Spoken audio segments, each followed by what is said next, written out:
గాక. Praise the lord. Hallelujah. కొద్ది నిమిషాలు దేవుని వాక్యాన్ని మనం ధ్యానం చేద్దాం. యోహాను శుభవార్త 2వ అధ్యాయము 1వ వచనం నుండి 11వ వచనం వరకు మనము వాక్యాన్ని ధ్యానం చేద్దాం. 3వ దినమున గలిలయలోని కానాను ఊరిలో వివాహము ఉండెను. యేసును ఆయన శిష్యులను పిలువబడిరి. అయిపోయినప్పుడు యేసు తల్లి యేసు ఆమెతో, అమ్మా, నాతో నీకేమి పని? నా సమయం ఇంకనూ రాలేదనెను. ఆయన తల్లి పరిచారకులను చూచి, ఆయన మీతో చెప్పినది చేయుడనెను. యూదుల శుద్ధీకరణాచార ప్రకారం 2-3 తూములు పట్టు 6 రాతి బాణలు అక్కడ ఉంచబడెను. యేసు ఆ బాణలు నీళ్లతో నింపుడని వారితో చెప్పగా, వారు వాటిని అంచుల మట్టికి నింపిరి. అప్పుడు ఆయన వారితో, మీరిప్పుడు ముంచి విందు ప్రధాని వద్దకు తీసుకుని పొండని చెప్పగా, వారు తీసుకొని పోయిరి. ఆ ద్రాక్షరసం ఎక్కడి నుండి వచ్చెనో ఆ నీళ్లు ముంచి తీసుకుని పోయిన పరిచారకులకే తెలిసినది గాని విందు ప్రధానికి తెలియకపోయెను గనుక ద్రాక్షరసం అయిన ఆ నీళ్లు రుచి చూచినప్పుడు ఆ విందు ప్రధాని పెండ్లి కుమారుని పిలిచి, ప్రతివాడును మొదట మంచి ద్రాక్షరసమును పోసి జనులు మత్తుగా ఉన్నప్పుడు జబ్బు రసము పోయిను. నీవైతే ఇదివరకును మంచి ద్రాక్షరసం ఉంచుకొని ఉన్నావని అతనితో చెప్పెను. గలిలయలోని కానాలో యేసు ఈ మొదటి క్రియను చేసి తన మహిమను బయలుపరిచెను.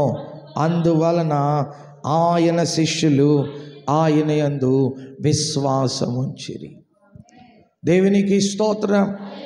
హల్లెలూయా. దేవుని బిడ్డలారా, కానా విందులో అద్భుతమైనటువంటి 3 జీవిత పాఠాలు కనబడతాయి. ఈ చదవబడినటువంటి ఈ 11 వచనాల్లో చాలా పర్యాయాలు మనం చదివాం, విన్నాం. ఒక శ్రేష్టమైనటువంటి విషయం మనకొకటి గమనించినట్లయితే, ద్రాక్షారసం అయిపోయాక యేసు దగ్గరకు వచ్చారు వాళ్ళు. దేవునికి స్తోత్రం. ద్రాక్షారసం అయిపోయింది. పెండ్లి విందులో వాళ్ళు కలిపిన ద్రాక్షారసం అంతా అందరికీ ఇవ్వగా ఇక మిగిలింది ఏమీ లేదు. అది కొరకు వెంటనే ఏం చేశారు వాళ్ళు? అక్కడ రాయబడిన మాట ఏంటంటే, అమ్మా, నాతో నీకేమి పని? నా సమయం ఇంకా రాలేదు అని చెప్పాడు. 5వ వచనంలో ఉంటుంది, ఆయన తల్లి పరిచారకులను చూచి, ఆయన మీతో చెప్పింది చేయండి అనే మాట అక్కడ మనకు కనపడుతుంది. ఆయన మీతో చెప్పినది చేయుడి.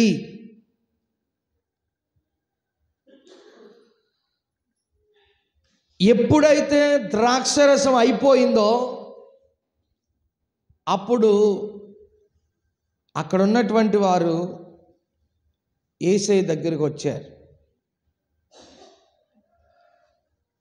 ఈ పాఠంలో మనం నేర్చుకోవాల్సింది ఏంటంటే, ఖచ్చితంగా మనము మన జీవితాలు స్థిరపడాలి, బాగుపడాలి, ఆశీర్వాదకరంగా మారాలి, కార్యాలు జరగాలి అంటే ఆయన దగ్గరకు మనం వెళ్ళాలి. దేవునికి స్తోత్రం. హల్లెలూయా, హల్లెలూయా. ఎప్పుడు రావాలి?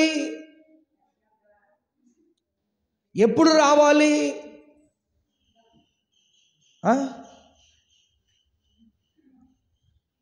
ఇక్కడ రాయబడినటువంటి మాట ఏంటంటే, ఇదిగో ద్రాక్షారసం అయిపోయినప్పుడు యేసు తల్లి వారికి ద్రాక్షారసము లేదని ఆయనతో చెప్పగా, నా సమయం ఇంకా రాలేదని ఆయన చెప్పి వెంటనే ఆ తల్లి అంటుంది, యేసు ప్రభు ఏదైతే చెబుతాడో అది మీరు చేయండి. యేసు ప్రభు చెప్పినట్టుగా వాళ్ళు చేశారు. ముందుకు మించినటువంటి రుచికరమైన ద్రాక్షరసం తర్వాత ఉంది. ఆ స్టోరీ అంతా మనకి ఇక్కడ కనబడుతుంది. మత్తయి సువార్తలో ఒక మాట కనబడుతుంది. ఏమనంటే, ప్రయాసపడి భారము మోయుచున్న సమస్త జనులారా నా యొద్దకు రండి. ప్రయాసపడి భారము మోయుచున్న సమస్త జనులారా నా యొద్దకు రండి. దేవుని దగ్గరికి ప్రతి మానవుడు వెళ్ళాలి. యేసు ప్రభువే మన పరిస్థితులను, స్థితిగతులను మార్చగలిగిన వాడు. మనమే మన పరిస్థితులను చక్కబెట్టుకోలేము. ఆయన లేకుండా మనం ఏది చేయలేము. మనతో ఆయన ఉంటే ఆయనే అన్నీ జరిగిస్తాడు. అందుకే అక్కడ రాస్తాడు, మీరు ప్రయాసపడుతున్నారా, ప్రయాసతో భారము మోయుచున్నారా, నా దగ్గరకు రండి. నా దగ్గరకు రండి. ఆయన దగ్గరకు వస్తే ప్రతి పరిస్థితి కూడా మార్చబడుతుంది. ఎవరు చేయలేని గొప్ప కార్యాలు ఆయన చేస్తాడు. మానవునికి, మానవ జ్ఞానమునకు మించినటువంటి జ్ఞానం ఈ లోకములో ఎవరు సహాయము చేయలేని గొప్ప సహాయం ఏదైనా ఉంది అంటే అది ప్రభు వలన పొందుకుంటాం మనం. 55 యెషయా గ్రంథం 1వ వచనంలో ఉంటుంది, దప్పికొనిన వారులారా నీళ్ల యొద్దకు రండి అని. అంతేనా? ఏమని రాస్తాడు 55:1లో?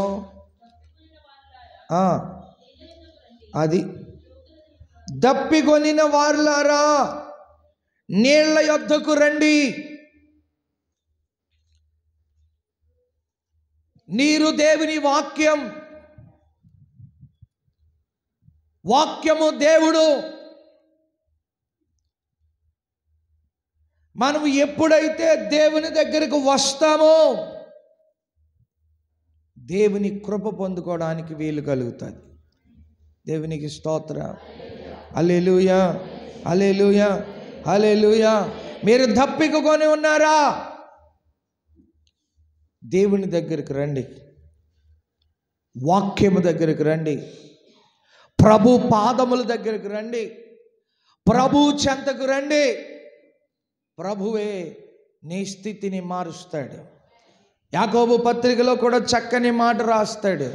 ఏమన్నా తెలుసా? 4:8 వచనంలో, దేవుని యొద్దకు రండి అప్పుడు ఆయన మీ యొద్దకు వచ్చును అనే మాట.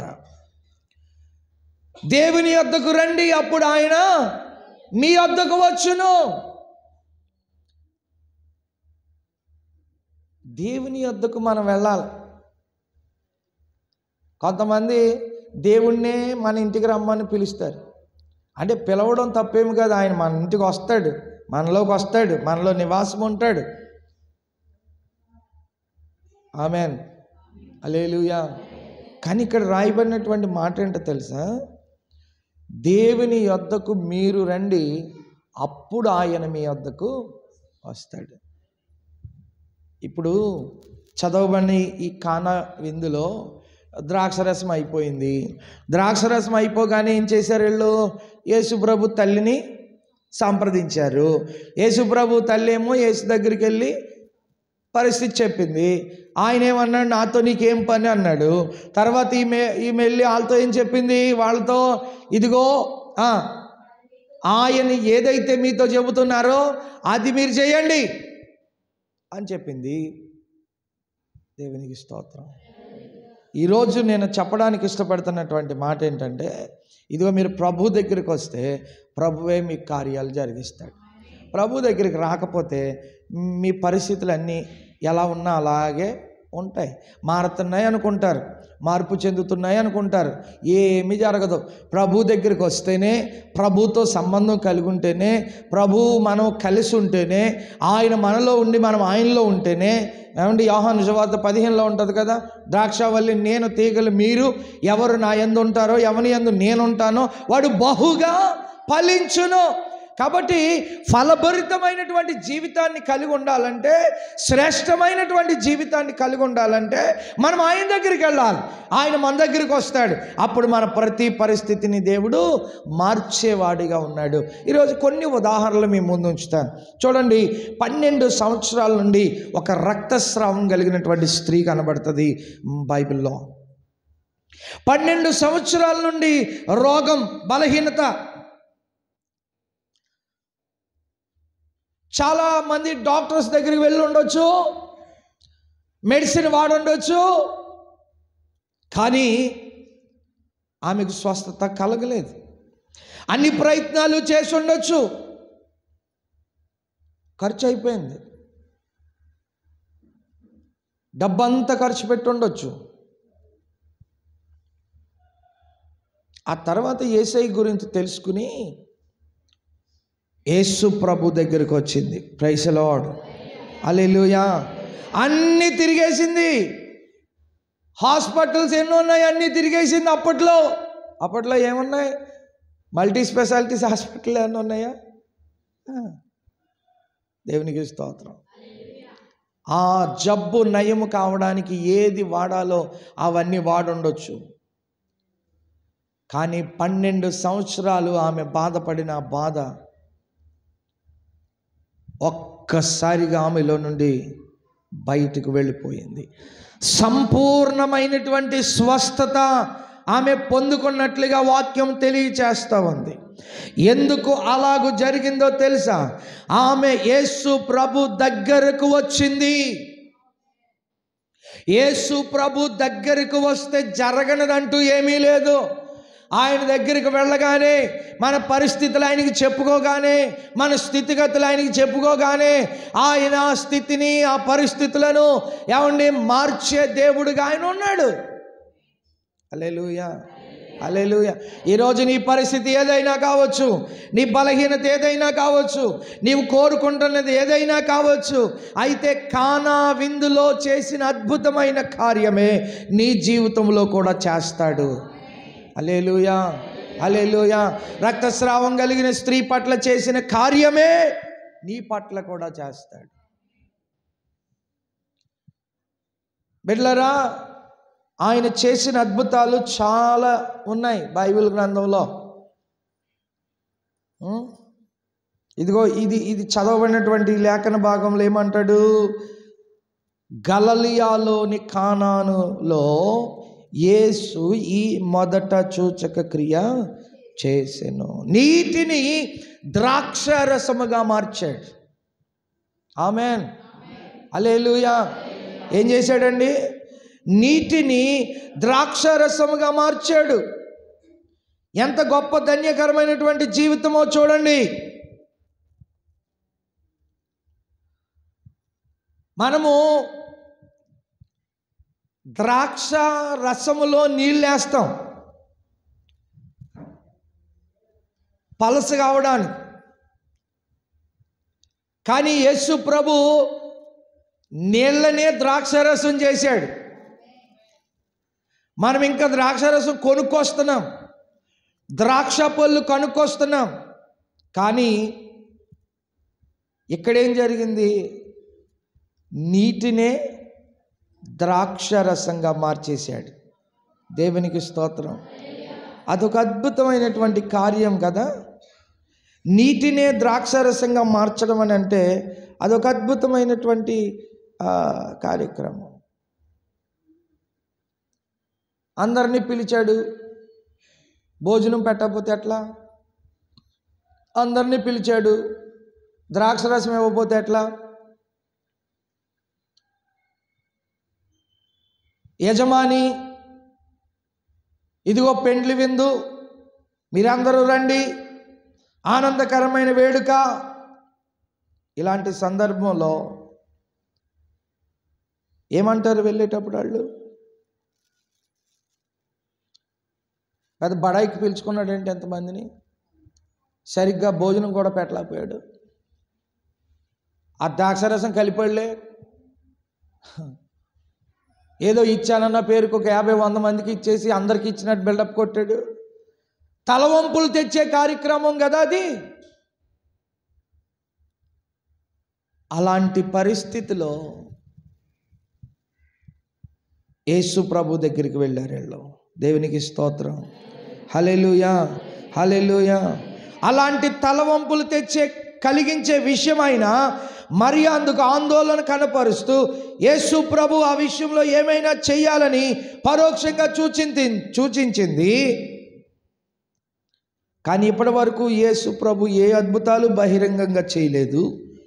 11వ వచనంలో చూస్తే కనుక ఖచ్చితంగా రహస్యంగా ఆయన గొప్ప కార్యాన్ని అక్కడ చేసినట్లు మనం చూడగలుగుతున్నాం. దేవునికి స్తోత్రం. హల్లెలూయా, హల్లెలూయా. దేవుని బిడ్డలారా, ఆయన జోక్యం చేసుకుంటే మన జీవితాల్లో మన జీవిత పరిస్థితులన్నీ కూడా మార్చే దేవుడిగా ఉన్నాడు. అది మాత్రమే కాదు, ఆయన చేసిన అద్భుతం అది మాత్రమే కాదు, ప్రధాని కుమారుణ్ణి కూడా బాగు చేశాడు. మరొక సందర్భంలో ఆయన దగ్గరికి వెళ్ళిపోతే ప్రతి పరిస్థితి కూడా మార్చేస్తాడన్నానా? ఇదిగోండి, అక్కడ ప్రధాని కుమారుడు బలహీనుడై ఉండగా, రోగస్తుడై ఉండగా అతన్ని ఏం చేశాడు? యేసుక్రీస్తు ప్రభు బాగు చేశాడు. ఒకసారి మనం చెప్పుకున్నాం, ఆయన చేతులే బాగు చేస్తాయి, ఆయన చేతులే గాయపరుస్తాయని. యోబు గ్రంథంలో మనం చదివి ఒక్కసారి ధ్యానం చేశాం. ఆయన చేతులు ఏం చేస్తున్నాయంట? గాయపరుస్తున్నాయంట. ఆయన చేతులే బాగు చేస్తున్నాయంట. ప్రధాని కుమారుణ్ణి బాగు చేసిన యేసయ్య, నీటిని ద్రాక్షరసముగా మార్చిన యేసయ్య, 12 సంవత్సరాల నుండి రోగముతో ఉన్న స్త్రీని స్వస్థపరిచిన యేసయ్య. ఆమేన్, హల్లెలూయా. అది మాత్రమే కాదు, బెతస్దా కోనేరు దగ్గర 5 మంటపములు ఉన్నాయి. 5 మంటపముల దగ్గర అనేక రోగముల చేత పడి ఉన్నారు. ఊచకాళ్ళు చేతులు కలిగిన వారు పడి ఉన్నారు, చాంద్ర రోగులు పడి ఉన్నారు, కుష్ఠ రోగులు పడి ఉన్నారు. రోగాలు, నానా విధములైన రోగముల చేత బాధపడుతూ ఇదిగో బెతస్దా కోనేరు అనబడిన దగ్గర 5 మంటపాల దగ్గర వాళ్ళు ఉన్నారు. పోయిన శనివారం చెప్పాను మీకు, దూత రావడం, నీళ్లను కదిలించడం, వెంటనే ఆ నీటిలోకి వీళ్ళు దిగడం, స్వస్థత పొందడం, అది జరిగింది. దేవునికి స్తోత్రం. హల్లెలూయా, హల్లెలూయా. దేవుని కార్యాలు, ప్రభు కార్యాలు ఎట్లా ఉంటాయంటే, అది ఏదో ఉంటుంది కదా, ఆయన చేసే కార్యాలు మేలులు ఎట్లా ఉంటాయంటే, కంటికి కనబడవు, చెవికి వినబడవట. అలాంటి కార్యాలు ప్రభువు చేస్తాడు. ఈ ఉదయకాలం కూర్చున్న దేవుని బిడ్డ, ప్రభు చెప్తున్నాడు, మీరు నా దగ్గరికి వస్తే నేను నీ అవసరతలు తీరుస్తాను. హల్లెలూయా. మనమే వెళ్ళాలి ఆయన దగ్గరికి, మనమే వెళ్ళాలి ఆయన దగ్గరికి. చూడండి, అక్కడ రాయబడిన మాట ఏంటి? బెతస్దా కోనేరు దగ్గర రాయబడిన మాట ఏంటి? దూత రావడం, నీళ్లు కదిలించడం, వెళ్ళిపోవడం. కానీ ఆ నీళ్లు కదిలించినప్పుడు ఏ రోగస్తుడైతే దూకుతున్నాడో, అందులోకి నీటిలోకి దిగుతున్నాడో వాడు స్వస్థత పొందుతున్నాడు. దిగనోడు మాత్రం అలాగే ఉన్నాడు. హల్లెలూయా. 38 సంవత్సరాల నుండి దిగని వ్యక్తి మాత్రం అలాగే ఉన్నాడు, స్వస్థత పొందుకోలేదు. కానీ వచ్చి నీరు కదిలించి వెళ్ళినప్పుడల్లా మాత్రం అతను ఆ రోగస్తుడు వెళ్ళడం అందులోకి స్వస్థత పొందుకోవడం, ఇంటికి వెళ్ళిపోవడం జరుగుతుంది. Praise the lord. హల్లెలూయా. మీ గ్రామంలో కట్టబడిన ఈ మందిరం సకల జనులకు ప్రార్థనా మందిరముగా ఉంది. ఈ ప్రార్థనా మందిరములోకి వచ్చి, దేవుని మందిరములోకి వచ్చి నీవు కూర్చుని ప్రార్థన చేస్తే ఏదైనా కావచ్చు, బలహీనత ఏదైనా కావచ్చు, రోగం ఏదైనా కావచ్చు, పరిస్థితులు ఏమైనా కావచ్చు, పరిస్థితులు దాటిపోవచ్చు, ఇక ఏమీ లేదు చేతిలో అన్నట్టుగా అనొచ్చు. కానీ దేవుని మందిరమునకు వచ్చి మోకరించి ప్రార్థన చేయగలిగితే, ఇదిగో ఎప్పుడైతే యేసు ప్రభువుని అక్కడ సంప్రదించారో, ఆ యేసు ప్రభు యొక్క మాట వారు విన్నారో, వెంటనే కార్యాలు జరుగునట్లుగా మీ జీవితాల్లో కూడా కార్యాలు జరుగుతాయి. దేవునికి స్తోత్రం. హల్లెలూయా. అక్కడికి తిరగకుండా ఆ పరిస్థితి ఈ పరిస్థితి అనకుండా దేవుని మందిరంలో ఎప్పుడైతే మీరు కూర్చుంటారో ప్రతి పరిస్థితిని మార్చగలిగినటువంటి దేవుడిగా కనబడుతున్నాడు. ఈ అద్భుతం గురించి దేవుని బిడ్డలారా, ఇదిగో బాణల్లో నీళ్లు పోశారు, ద్రాక్షారసం ముంచుకుని తీసుకుని వెళ్ళారు మాత్రం రాసుంది. అంతకుముందు అంత తాగిన ద్రాక్షరసానికి దీనికి ఏమంటున్నారు? ముందేమో ఏమంటున్నారమ్మా మీరా? 10వ వచనం కదా, ప్రతివాడు మొదట మంచి ద్రాక్షరసం పోసి జనులు మత్తుగా ఉన్నప్పుడు జబ్బు రసం పోయిను. నీవైతే ఇది వరకు నువ్వు మంచి ద్రాక్షరసం పోసి ఉన్నావు. దేవునికి స్తోత్రం కలుగును గాక. హల్లెలూయా. కాబట్టి ఈరోజు ప్రభు మీతో చెబుతున్న మాట, యేసు దగ్గరికి రండి, దేవుని యొద్దకు రండి, అప్పుడు నీ స్థితి మారుతుంది. ఇంకొక ఉదాహరణ ఏంటో తెలుసా? 5 రొట్టెలు 2 చేపలు. 5 రొట్టెలు 2 చేపల పరిస్థితి ఏంటి? ఇది కూడా మీకు చెప్పాను నేను. ఎంత అద్భుతం కదా ఇది. ఇదిగో 3 రోజులైంది, ప్రజలు వచ్చి ఏమీ తినడానికి లేదా, ఆకలితో ఉంటారు, ఏం చేద్దామని అంటే మీరే చూడండి అన్నాడు. అక్కడికి వచ్చిన జన సమూహంలో ఒక పిల్లవాడి దగ్గర ఉంది. వెంటనే అవి తీసుకుని ఏం చేశాడు? వాటిని ఆశీర్వదించాడు. 5 రొట్టెలు 2 చేపలు. అద్భుతం కాదా అది? ఇంకా 12 గంపలు మిగిలి ఉండడం అద్భుతం కాదా? దేవుని బిడ్డ, ఈరోజు మన జీవితాల్లో కొన్ని సందర్భాల్లో ఆశీర్వాదాలు పొందుకోలేకపోతున్నాం, మేలులు పొందుకోలేకపోతున్నాం, కృపను పొందుకోలేకపోతున్నాం, మన అవసరతలు తీర్చబడట్లేదు. సంవత్సరాల పొడుగునా దేవుని సన్నిధిలో మనం వెతుకుతున్నాం, కానీ మనకు కావలసిన ఆశీర్వాదాలు మనం పొందుకోలేకపోతున్నాం. గల కారణం యేసయ్య దగ్గరికి మనం రావట్లేదు. అదేంటి పాస్టర్ గారు, ప్రతి ఆదివారం మానకుండా వచ్చేస్తున్నాను కదా దేవుని సన్నిధానానికి అని చెప్తారేమో. Praise lord. హల్లెలూయా. 5 రొట్టెలు 2 చేపలకు ఎలాగైతే ఆశీర్వదించి పంచిపెట్టగా ఇంకా 12 గంపలు మిగిలి ఉన్నాయో, దేవుడు మన స్థితులను చూచి, మన పరిస్థితిని చూచి మార్చి, ఇదిగో ఎలాగైతే మిగిలి ఉన్న ఆశీర్వాదం అలాంటి ఆశీర్వాదాన్ని దేవుడు మనకు కలుగజేస్తాడు. మీరు దేవుని దగ్గరికి రండి. ఆమేన్. హల్లెలూయా. ప్రతి క్షణం దేవునితోనే కలిసి ఉండండి. మీ ప్రతి అవసరత దేవునికే చెప్పండి. గత రాత్రి మనం చెప్పుకున్నాం, ఎవరైనా ఏదైనా అన్నా మనం కంగారు పడిపోతూ ఉంటాం, అవమానపరచబడిపోయాను అనుకుంటాం. నా బ్రతుకు ఇంకా అవమానాల పాలైపోయింది, ఇంకా ఏమీ లేదు, నా జీవితం అంతా అయిపోయింది అనుకుంటాం. కానీ ఎదురు చూస్తే కనుక పరిశుద్ధాత్మ దేవుని కార్యాలు మనం చూడగలుగుతాం. హల్లెలూయా. హల్లెలూయా, హల్లెలూయా. అది మాత్రమే కాదు, 5వదిగా మనం చూసినప్పుడు పుట్టి గుడ్డివాడు స్వస్థత. రెఫరెన్స్లు అన్నీ మీకు చూపించే టైం లేక నేను చూపించట్లేదు. పుట్టి గుడ్డివాడు స్వస్థత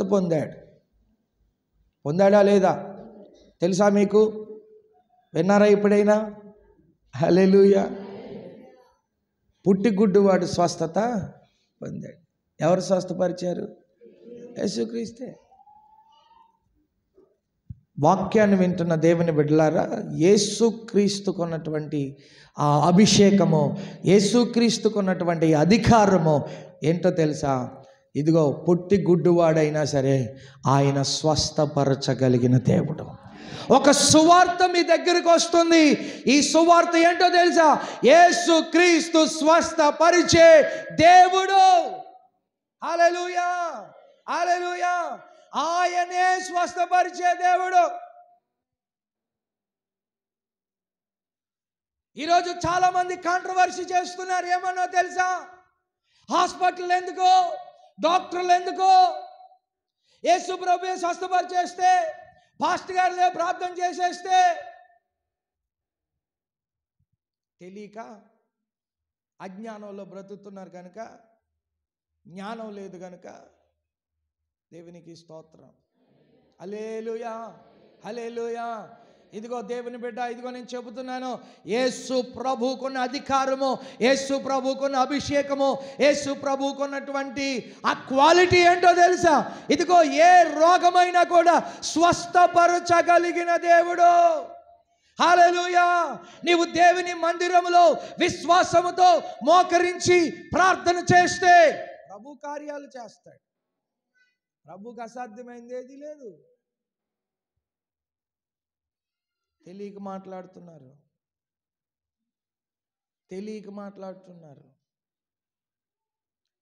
అలా ఎవరైతే మాట్లాడుతున్నారో వాళ్ళందరికీ నేను ఈ వేదిక నుంచి తెలియచేయాలనుకుంటుంది ఏంటో తెలుసా? విశ్వాసం ఉంచి నీవు కూడా ప్రార్థన చేయి. ప్రభు కార్యాలు ఏంటో మీరు కూడా చూస్తారు. దేవునికి స్తోత్రం. హల్లెలూయా. యేసు రక్షకుడని, యేసు గొప్ప దేవుడని, యేసు కృప కలిగిన వాడని, యేసు స్వస్థపరచువాడని, యేసు మహత్కార్యాలు చేయువాడని, యేసు సూచక క్రియలు చేయువాడని, యేసయ్య దగ్గరికి రాగానే మన పరిస్థితులు చెప్పుకోగానే, మనము ఏమి కలిగి ఉన్నామో అది చెప్పుకోగానే ఆయన మనస్సు కరిగి కనికరము పొందినట్టుగా మనము పొందుతామని అన్న విషయాన్ని గుర్తించిన వారిగా ఉంటే కనుక దేవుని కృప మనం పొందుకుంటామని చెప్పడానికి ఏమాత్రము సందేహం లేదు. హల్లెలూయా, హల్లెలూయా. 6వదిగా మనం చూసినప్పుడు లాజరు బ్రతికింపబడుట. ఆ కుటుంబం యేసు ప్రభుకి చాలా సన్నిహితమైన కుటుంబం కదా. మార్తా మరియ లాజరు కుటుంబం. లాజరు చనిపోయాడని యేసు ప్రభుకి కబురు పంపిన యేసు ప్రభు 4వ రోజు వచ్చాడు. అప్పటికే లాజరును సమాధి చేసేశారు. ఈ రోజున్న విశ్వాసులు ఏమంటారు తెలుసా? ఇదిగో కూడా తిప్పుకున్నంతసేపు తిప్పుకున్నావు, ప్రేమించినంతసేపు ప్రేమించావు, నీ ప్రేమ పొందుకున్న వాళ్ళలో కలిసే ఉన్నారు, ఆప్యాయత కలిగి ఉన్నారు, ప్రేమానురాగాలు కలిగి ఉన్నారు. చచ్చిపోయాడంటే 4వ దినం వస్తావా నువ్వు? దేవునికి స్తోత్రం. హల్లెలూయా. కానీ ప్రజలకు తెలియాలి, జన సమూహముకు తెలియాలి, యేసు ప్రభు ఎన్ని అద్భుతాలు చేయువాడో, ఆయనకున్న అభిషేకం ఏంటో, ఆయనకున్న అధికారం ఏంటో, ఆయనకున్న క్వాలిటీ లక్షణం ఏంటో ప్రజలందరికీ తెలియాలి. 4వ దినాన్ని వెళ్ళారు. ఒకే మాట, లాజరు బయటికి రా. ఏమన్నాడు? లాజరు బయటికి రా అనగానే ప్రేత వస్త్రములు గలవాడై సమాధిలో నుండి బయటికి వచ్చాడు. హల్లెలూయా, హల్లెలూయా. చావు గోతి నుండి నన్ను పైకి లేపే. హల్లెలూయా. ఎక్కడి నుండి లేపుతాడండి ఆయన? చావు గోతులో నుండి కూడా సజీవునిగా పైకి నిలబెట్టగలిగినటువంటి దేవుడు. హల్లెలూయా. మీకు చాలా పర్యాయాలు చెప్పాను నేను. అబ్రహాము ఇస్సాకు బయలుదేరి మొరియా కొండ మీదకు వెళ్ళిపోతున్నప్పుడు, బలి అర్పించడానికి వెళ్ళిపోతున్నప్పుడు అబ్రహాము తన పని వారితో చెప్పాడు, మీరు ఇక్కడే ఉండండి, బలి అర్పించి వచ్చేస్తాము. అబ్రహాముకి విశ్వాసం ఎక్కువ. అబ్రహాము విశ్వాసులకు తండ్రి అని పిలువబడ్డాడు. ఆయన విశ్వాసం ఏంటో తెలుసా? నేను బలి ఇచ్చేస్తాను, కానీ బూడిదైపోయిన నా కుమారుణ్ణి సజీవుడిగా మరలా నాకు ఇస్తాడు, మేమిద్దరం కలిసి తిరిగి ఇంటికి వస్తాం. అదే విశ్వాసం అబ్రహాములో ఉంది. ఈరోజు నేను మీకు చెప్పడానికి ఇష్టపడుతున్న మాట ఏంటో తెలుసండి? దేవుని దగ్గరికి రాగానే ఇదిగో చనిపోయినదైనను కూడా బ్రతకగలదు. ఆమేన్. చచ్చిపోయాడు రా, ఇంకేమీ లేదు ప్రాణం అన్న దేవుడు బ్రతికిస్తాడు. డాక్టర్లు చెబుతారు, ఇదిగో ఏ మెడిసిన్ పనిచేయక ఈమె అయిపోయింది, లేక ఇతను అయిపోయాడు, ఇతని పరిస్థితి అయిపోయింది. అలాగా అక్కడే చనిపోయే వరకు, ఆ కొర ప్రాణాలు విడిచిపెట్టే వరకు మీరు అలాగే ఉంచుని వెంటిలేటర్ మీద, తర్వాత మీరు తీసుకెళ్ళిపోండి అని డాక్టర్స్ చెప్పినా, నా దేవుడు సజీవుడిగా గృహానికి పంపించేవాడుగా. హల్లెలూయా, హల్లెలూయా. సజీవుడిగా పంపిస్తాడు. ఈరోజు అలాంటి సాక్ష్యాలు 1, 2 కాదు, వేలల్లో కనబడతాయి. ఆమేన్, ఆమేన్. ఈరోజు దేవుని బిడ్డ నీతోనే ప్రభు చెప్తున్నాడు, నా పరిస్థితి అంతే, నా బ్రతికింతే, ఇంకా మారదు, నేను ముందుకు వెళ్ళలేను, ఎక్కడితోటి ఆగిపోయింది, ఎక్కడితోటి అంతమైపోయింది, ఎక్కడితోటి నా జీవితం ఇంకింతే, పరిస్థితులు ఇంతే, ఇవి మారవివి అనుకుంటున్నారేమో. ఇదిగో అలా ఎప్పుడు అనుకోవద్దు దేవుని బిడ్డ. నా యేసయ్య మీకు తోడుగా ఉన్నాడు. ఆయన దగ్గరకు వస్తే మీ ప్రతి పరిస్థితి మార్చబడుతుంది. ఇది ఇక్కడ లాజరుని ఎలాగైతే చనిపోయిన వాడిని 4 దినాలు అయిపోయి సమాధి చేయబడిన వాడిని ప్రాత వస్త్రములతో మరలా సజీవుడై బయటికి తీసుకొచ్చినట్లుగా, నా దేవుడు అటువంటి శిథిలమైపోయిన పరిస్థితిని కూడా మరలా తీర్చి చక్కదిద్దగలిగిన యేసు నీ పక్షంగా ఉన్నాడు. హల్లెలూయా, హల్లెలూయా. నీ పక్షమున ఉన్నవాడు ఎవరో తెలుసా? సజీవుడైన దేవుడు, కృప కలిగిన దేవుడు, అద్భుతములు చేయు దేవుడు, ఆశ్చర్య కార్యములు చేయగలిగిన దేవుడు, ఆకాశమునకు భూమికి మధ్యలో మన కొరకు బలియాగమైనటువంటి దేవుడు. ఆ దేవుడు నిన్న నేడు నిరంతరము ఏకరీతిగా ఉన్నాడు, మారని వాడిగా ఉన్నాడు, మార్పు లేని వాడిగా ఉన్నాడు. కాబట్టి దేవుని బిడ్డ, ఈరోజు నీవు నా బ్రతుకు, నా స్థితి ఇంతే ఇంతే ఇంతే ఇంతే, ఇంత మట్టుకు ఇంతే, ఈ సంవత్సరం మట్టుకు, లేకపోతే ఈ తరం మట్టుకు, లేక ఈ యొక్క పరిస్థితిగా మారదు అని నీవు అనుకుంటే, కొంతమంది ఆలోచన చేస్తారు, ఏమనంటే తెలుసా? ఇంకా నా పరిస్థితి ఎక్కడ మారుతుందిలేండి, అయిపోయింది కదా. అయిపోయిన పరిస్థితినే మరలా మరలా మరలా మరలా బలపరిచి నడిపించే దేవుడిగా ఉన్నాడు. హల్లెలూయా. చూడండి, 7వదిగా మనం చూసినప్పుడు విస్తారమైన చేపలు కనబడతాయి. విస్తారమైన చేపలు, విస్తారమైన చేపలు ఎలా పడ్డాయో తెలుసా వాళ్ళకి? రాత్రంతా వారు శ్రమ పడ్డారు, వలలు వేశారు, అలిసిపోయారు, సొమ్మసిల్లిపోయారు. యేసు ప్రభుకి చెబుతున్నారు, ఇదిగో మీరు కుడివైపున వల వేయండి అంటే వాళ్ళు అంటారు, మేము అన్ని చోట్ల వేసేసాము, రాత్రంతా ప్రయాసపడ్డాము, ఒక్క చేపైనను మాకు దొరకలేదు. రాత్రంతయు శ్రమ పడినా రాలేదు ప్రభు జయము, రహదారులు వెదకినను రాదాయని ప్రతి రక్షించుని సిలువా రమణీయలోతులలో చప్పట్లు రతనాలను రాజిల్లు నా పడవా గట్టిగా చప్పట్లు కొడుతూ పాడదాం. రతనాలను వెదకుటలో రాజిల్లు నా పడవా నడిపించు నావా రాత్రంతయు శ్రమ పడినా రాలేదు ప్రభు జయమో రహదారులు వెదకినను రాదాయని ప్రతిఫలమో రక్షించుని సిలువా రమణీయలోతులలో రతనాలను వెదకుటలో రాజిల్లు నా పడవా రతనాలను వెదకుటలో రాజిల్లు నా పడవా. హల్లెలూయా. రాత్రంతా శ్రమ పడ్డాం యేసయ్యా, ఒక్క చేప అయినా దొరకలేదు. కానీ మీరు చెప్పారు కదా, మీరు చెప్పిన మాటను బట్టి మేము వలలు వేస్తున్నాం. వల వేశారు.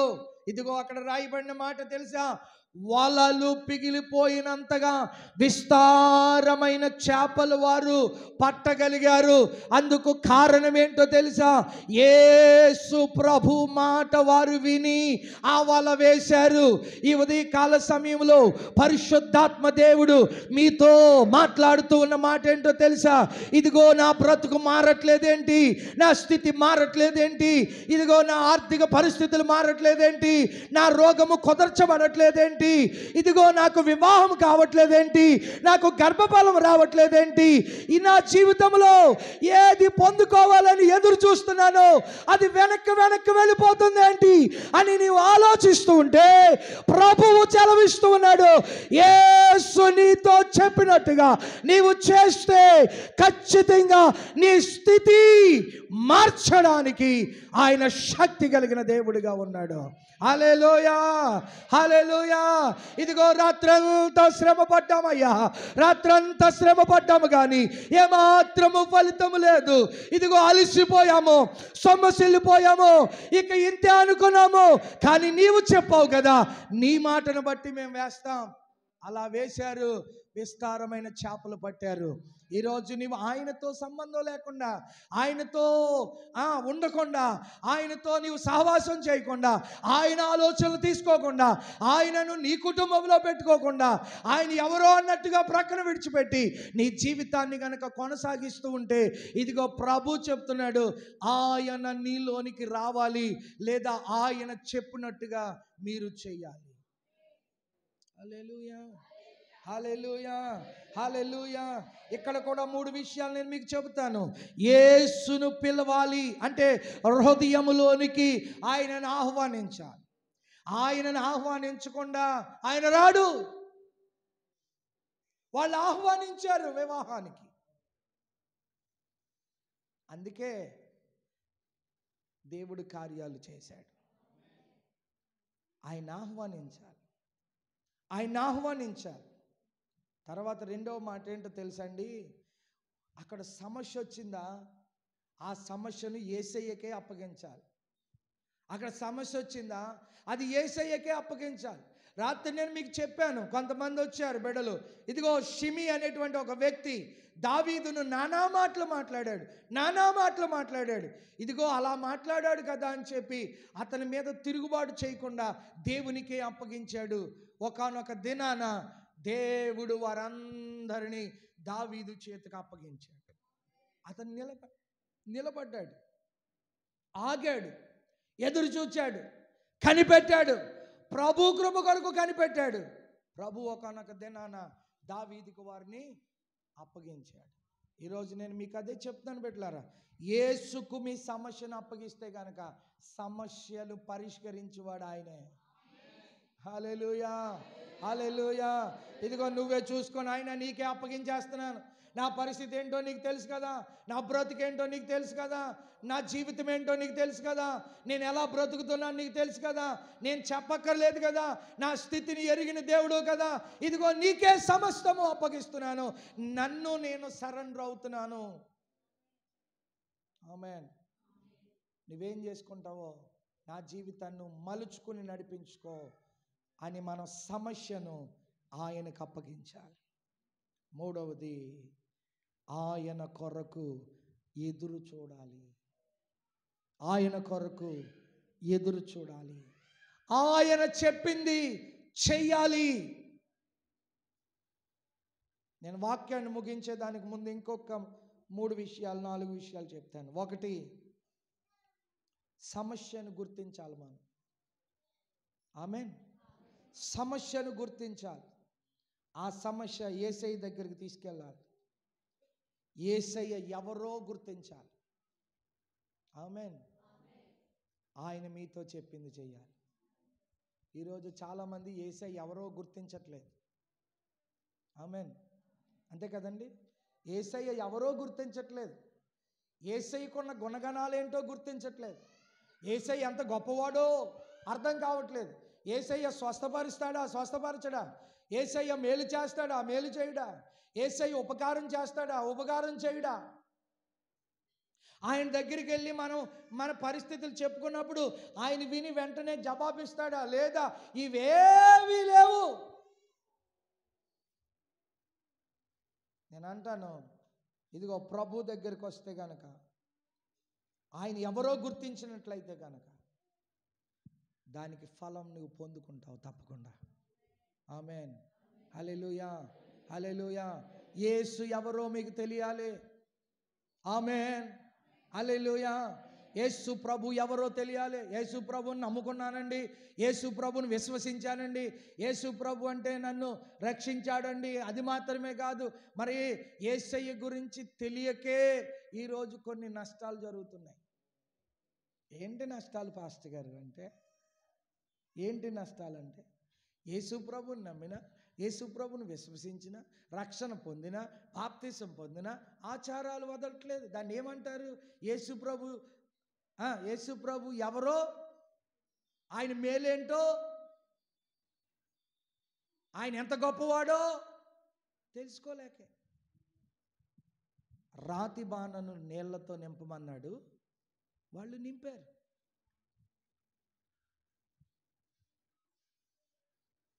ఖాళీ రాతి బాణలు 6 తీసుకుని అందులో నీళ్లు నింపారు వాళ్ళు. ఎప్పుడైతే నీళ్లు నింపారో ఆ నీళ్లనే దేవుడు ప్రార్థించారు, యేసయ్య ప్రార్థించారు, ఆశీర్వదించారు. శ్రేష్టమైన రసముగా, ద్రాక్ష రసముగా మారిపోయింది. ముందు కంటే తర్వాత రసం చాలా బాగుందన్నారు వాళ్ళు. దేవునికి స్తోత్రం కలుగును గాక. హల్లెలూయా, హల్లెలూయా. చూడండి, 1 గంటకు భోజనం అనుకోండి ఫంక్షన్లో, ఏ 3 గంటలకో మన పనుల వల్ల లేట్గా 3 గంటలకు వెళ్ళామనుకోండి, ఏమవుతుంది? సాంబార్ ఏమో చారు అవుతుంది, మజ్జిగ పెరిగేమో మజ్జిగ అవ్వచ్చు, నీళ్ళు అవ్వచ్చు. అదేంటండి అంటే, మరి మీరు వచ్చిన టైం ఏంటి? భోజనం టైం 12 నుంచి 1 గంట, మీరు వచ్చిందేమో 3 గంటలకి. కానీ మరి నీళ్లు మజ్జిగ అవ్వకపోతే, నీళ్ళు అవ్వకపోతే, సాంబార్ చారు అవ్వకపోతే ఏమవుతుంది? దేవునికి స్తోత్రం. మిక్సింగ్ జరుగుతుంది, కల్తీ జరుగుతుంది. చివరిలో వడ్డించే వాళ్ళకే తెలుస్తుంది, అది తిన్నవాళ్ళకి తెలుస్తుంది అనుకోండి. దేవునికి స్తోత్రం, హల్లెలూయా. కానీ ఇక్కడ జరిగిన సందర్భం ఏంటో తెలుసా అండి? అందరూ తాగారు, అయిపోయిన తర్వాత యేసు ప్రభు దగ్గరికి వెళ్ళి ఆయన సంప్రదించి, అయ్యా ఇదిగో ద్రాక్షరసం ఇక్కడ వచ్చిన వాళ్ళు అందరూ తాగారు, ఇంకా ఉన్నారు తాగడానికి, కానీ లేదు. వెంటనే ఆయన ఖాళీ రాతి బాణాలు తీసుకోమన్నాడు, నీళ్లు నింపమన్నాడు. ముందు కంటే తర్వాత ద్రాక్షరసం శ్రేష్టమైనదిగా మారిపోయింది. దేవుడు శ్రేష్టమైనటువంటి ద్రాక్షరసమును వాళ్ళకి ఇచ్చాడు. బిడ్డలారా, అందుకే చెప్తాడు మొదటి సమూయేలు గ్రంథంలో 15:22లో, మాట వినుట శ్రేష్టము అని. ఏంటండి? ఇప్పుడు మేము రాత్రంతా శ్రమ పడ్డాం, నువ్వు చెబితే మాత్రం చేపలు వస్తాయా అని చెప్పేసి ఆ వలలో ఇలా భుజాన్ని వేసుకుని వాళ్ళు వెళ్ళిపోయారు అనుకోండి, ఏం లేదు ఇంకా వాళ్ళకి ఆ ఫలం వాళ్ళకి కనిపించదు. ఏమండి? హల్లెలూయా. ఇదిగో 5 రొట్టెలు 2 చేపలు, ఇది ఎంతమందికి పంచిపెడతాం, మీరు వెళ్ళి పంచిపెట్టండి అన్నాడు ఆయన. ఇది ఎంతమందికి పంచిపెడతామని వాళ్ళు ఉన్నారనుకోండి, అది పంచిపెట్టరు, మిగిలిన ఆశీర్వాదం వాళ్ళకి ఆ రోజు కనబడదు. చనిపోయిన వాడు వెంటనే లాజరు చనిపోయాడు, యేసుప్రభు వెళ్ళిపోయి అతను స్వస్థపరిచేస్తే అదొక వింత. కానీ సమాధిలోకి వెళ్ళిపోయిన తర్వాత, అప్పటికే 4 రోజులు అయిపోయిన తర్వాత లాజరు బయటికి రానుగానే జనసమూహం అందరూ అట్లా చూస్తూ ఉన్నప్పుడు సమాధిలో నుంచి బయటికి రావడం అదొక గొప్ప ఆశ్చర్య కార్యం. దేవుడు అలాగే కార్యాలు చేస్తాడు. ఈరోజు టీవీలో మనము వాళ్ళు చేసే సర్కస్, వాళ్ళు చేసే మ్యాజిక్ షోలు, వాళ్ళు చేసేవన్నీ చూసి మనం కింద ఉండి చప్పట్లు కొట్టేస్తాం. కానీ అవి యేసు ప్రభు మ్యాజిక్లు జిమ్మిక్లు ఏం చేయలే. రియాలిటీ, నిజముగా జరిగిన కార్యాలే రాయబడ్డాయి. అందుకే మాట వినుట శ్రేష్టం అంటాడు. చివరిగా ముగిస్తున్నాను నేను. మత్తయి సువార్త 7వ అధ్యాయంలో ఉంటుంది, నా మాట విని దాని ప్రకారం చేయువాడు బండ మీద తన ఇల్లు కట్టుకుంటాడు అంటాడు. బండ మీద తన ఇల్లు కట్టుకున్న బుద్ధిమంతుని పోలి ఉంటుంది అంటాడు. హల్లెలూయా. నా మాట విని దాని ప్రకారం చేయువాడు ఎట్లా ఉన్నాడండి? బండ మీద ఇల్లు కట్టుకున్నవాడుగా ఉన్నాడు. బండ మీద ఇల్లు, వాన వస్తుంది, వరదలు వస్తాయి, ఆ ఇంటి మీద కొడతాయి, కానీ ఆ ఇల్లు పడిపోదు, కదిలింపబడదు. బండ మీద కట్టబడిన ఇల్లులాగా మీరు ఆయనలో స్థిరపడాలి, ఆయన మాట విని. Amen, amen, amen. మత్తయి సువార్త 17వ అధ్యాయం 5వ వచనంలో ఉంటుంది, ఈయన నా ప్రియ కుమారుడు, ఆయన మాట మీరు వినండి. ఆయన మాట వినండి. ఏం వినబడుతుంది అక్కడ? చదవండి, ఆ మాట చదవండి. 17వ అధ్యాయం 5వ వచనం ముగిస్తాను. మత్తయి సువార్త 17వ అధ్యాయం 5వ వచనం.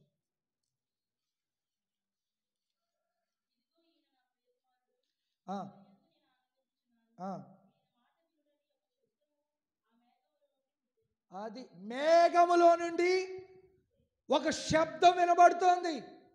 ఏమని వినబడుతుంది? ఈయన నా ప్రియ కుమారుడు, ఈయన యందు నేను ఆనందిస్తున్నాను, మీరందరూ ఈయన మాట వినండి. ఆయన మాట వినాలి మనం. ఆమేన్. నీ మాట నేనినేది, నీ మాట నేనినేది ఏంటి అనుకుంటే మనం పొందుకోవాల్సిన ఆశీర్వాదాలు పొందుకోలేము. వారు ఎప్పుడైతే విన్నారో ఆ నీళ్లు నింపగా, ఆ ఖాళీ రాతి బాణలు నింపగా మధురముగా మార్చబడింది. ఈరోజు మీ జీవితం కూడా మధురముగా మార్చగలిగిన శక్తి కలిగిన దేవుడు. హల్లెలూయా, హల్లెలూయా. రుచి లేని జీవితం, ఉపయోగం లేని జీవితం, అనారోగ్యంతో బ్రతుకుతూ, ఎందుకు పనికి రాకుండా బ్రతుకుతూ, ఎవరు పట్టించుకోవట్లేదు మమ్మల్ని, ఇటువంటి పరిస్థితుల మధ్య మేమున్నాం, మా స్థితి ఏంటి, మా బ్రతుకు ఏంటంటే, ఇదిగో నా యేసయ్య మధురంగా మార్చుతాడు నీ బ్రతుకును. అనేకులకు మధురంగా నువ్వు ఉంటావు. ప్రార్థన చేస్తాం, కేక్ కటింగ్ చేసినప్పుడు ఏమని? ప్రభువా, వీళ్ళ జీవితం అంతా ఈ కేక్ ఎంత మధురంగా ఉంటుందో అంతకంటే మధురమైనటువంటి జీవితం మీరు అనుగ్రహించండి అని. చిన్న బిడ్డ అయినా పెద్ద బిడ్డ అయినా ఎవరైనా కూడా కేక్ కట్ చేస్తే చాలు అందరూ ప్రార్థన చేసేది అదే, కేక్ ఎంత మధురంగా ఉంటుందో ఆ మధురమైనటువంటి జీవితం వీళ్ళకు అనుగ్రహించండి ప్రభువా అని ప్రార్థన చేస్తాం. ఆమేన్. మధురంగా మారాలంటే ఏం చేయాలమ్మా? దేవుని యొద్దకు రావాలి. ఈరోజు నేను మీతో చెప్పడానికి ఇష్టపడుతున్న మాట అదే, దేవుని యొద్దకే రావాలి మనం. దేవుని యొద్దకు వచ్చి ఆయన మాట వినాలి, ఆయన చెప్పింది చేయాలి. ఆయన చెప్పింది చేస్తేనే మనకు కావాల్సింది మనం పొందుకోగలుగుతాం. నేను ఇలాగే ఉంటాను, నా స్థితి ఇలాగ ఉంటుంది, నా బ్రతుకు ఇలాగ ఉంటుంది, నువ్వేం చెబుతావో చెప్పని వాక్యానికి వ్యతిరేకంగా జీవిస్తే కనుక అట్లాగే ఉంటావు. ఆ 38 సంవత్సరాలోడు ఆ వ్యాధిగ్రస్తుడు దూకితే స్వస్థత పొందుకుందుడు. కానీ 38 సంవత్సరాలు నాకు ఇదే బాగుందని కూర్చున్నాడు. మిగతా వాళ్ళు ఏం చేశారు? నీళ్లు కదిలించినప్పుడల్లా దూకుతున్నారు, దిగుతున్నారు, స్వస్థత పొందుకున్నారు, వెళ్ళిపోతున్నారు.